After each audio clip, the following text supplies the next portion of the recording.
Isn't that so that philosophers like Plato consider poetry as flattery? We know, I mean, he permits the poetry for gods and heroes, but why Plato hate poetry and their, I mean, the poets, basically?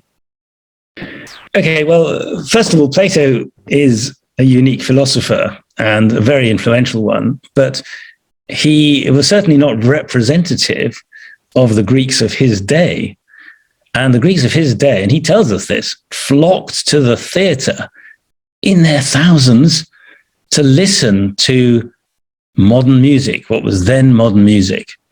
And we have some sense of what that music was, both in terms of description and in terms of the document of Euripides' Orestes chorus, which I just mentioned, because it was very dramatic. It was very powerful. And Plato recognized the power of music. And he probably was totally entranced by it himself. He talks in the Republic of how young men go around with what we call an earworm. They're humming to themselves the sounds of the aulos.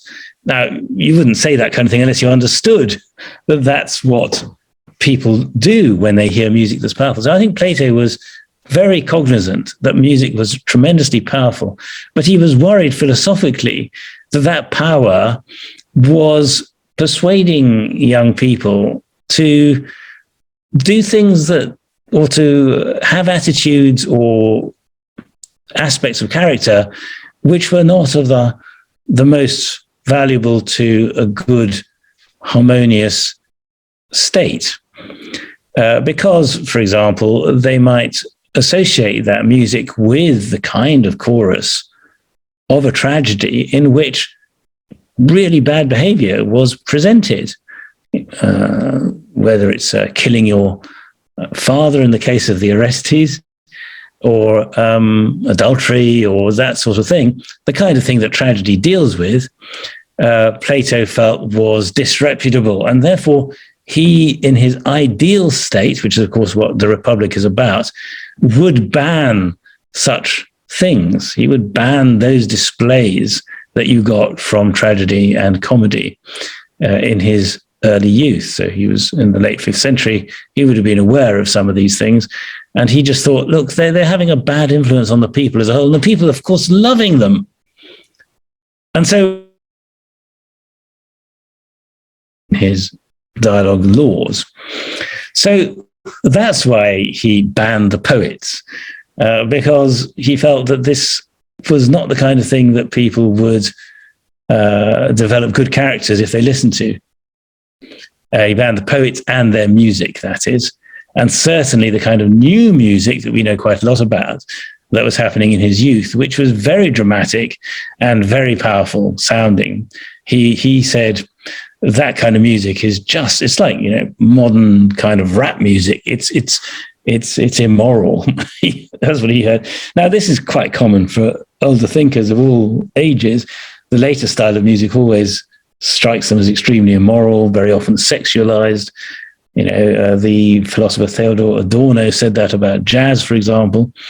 It should be banned. It's a bad influence on young people. One could imagine saying that about rap music today. Aristotle, who was Plato's pupil, said, look, just because you watch a tragedy in which someone kills their father or mother doesn't mean you're going to go out and do it yourself. In fact, quite the opposite. You're going to let that sort of thing happen on stage. You're going to understand it. You're going to feel the emotions. And that's great because you get rid of those emotions and you don't do it.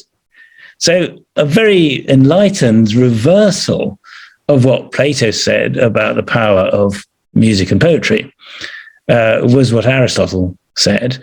And of course, there's a bit of truth in both. There's a bit of truth in the idea that you don't really want to present young people, for example, with terrible images that they'll go away and be psychologically scarred by and perhaps act on.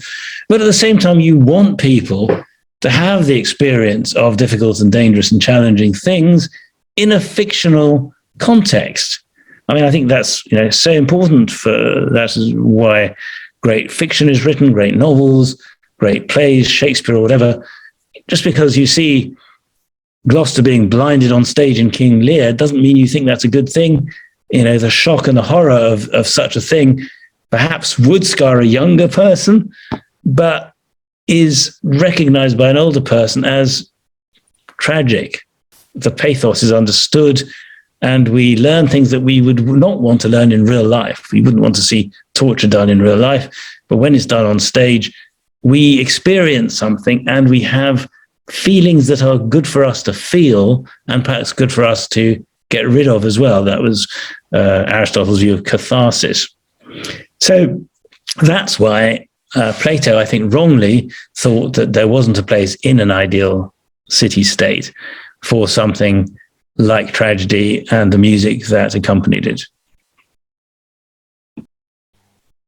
Okay, thank you very much, Professor Armand, for giving us your time and telling us about all these things. So thank you very much. Thank you for asking those questions, and I hope that my answers were enlightening.